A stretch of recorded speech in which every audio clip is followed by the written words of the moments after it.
Merci d'avoir repris place. On va donc débuter cette troisième séance plénière qui s'annonce fort riche.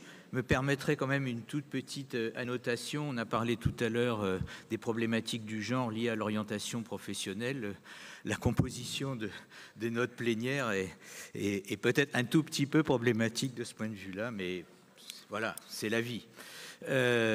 Donc, j'ai le plaisir d'accueillir 4 intervenants qui vont donc nous présenter 4 manières de se saisir des enjeux que constitue l'éducation à l'orientation.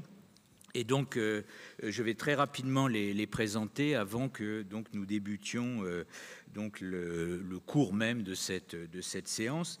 Donc, juste à côté de moi, Daniel Remiller, donc, qui est président de la conférence des directeurs et directrices de l'orientation professionnelle, donc à Berne, qui siège à Berne, et qui nous expliquera d'ailleurs plus largement en quoi donc, constitue cette conférence et les liens qu'elle recouvre.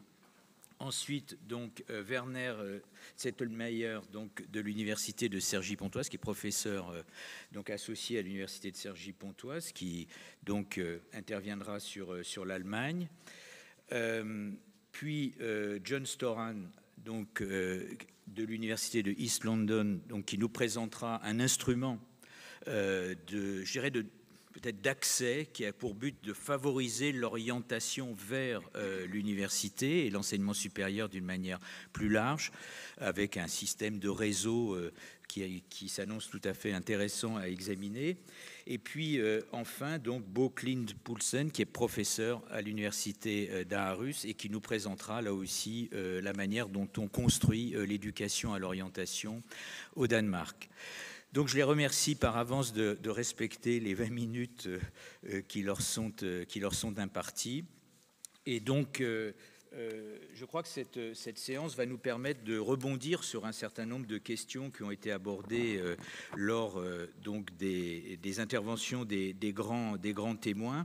Et notamment, il me semble que les différentes interventions se saisissent d'une manière très directe d'un enjeu clé qui est celui de la configuration des acteurs parties prenantes et de la manière dont on définit leurs responsabilités aux uns et aux autres dans cette configuration. Je crois que ces différentes interventions aussi vont être l'occasion de revenir sur ce que l'on entend par éducation à l'orientation. Est-ce que ça inclut le scolaire, le professionnel? Est-ce que c'est une sensibilisation au monde du travail? Enfin, les différentes manières. Et on verra qu'il y a des différences de concevoir cette éducation à l'orientation. Que s'agit-il de faire? Promouvoir la liberté de choix des personnes, éventuellement, d'une certaine manière, formater les parcours pour qu'ils soient ajustés à l'offre de formation disponible. Il y a des sortes de dilemmes, et c'est d'ailleurs un mot, je pense, qui reviendra. Et à l'évidence, on va voir que les réponses à ces questions sont différentes, donc selon les modes d'organisation aussi de chacun des systèmes d'éducation et de formation.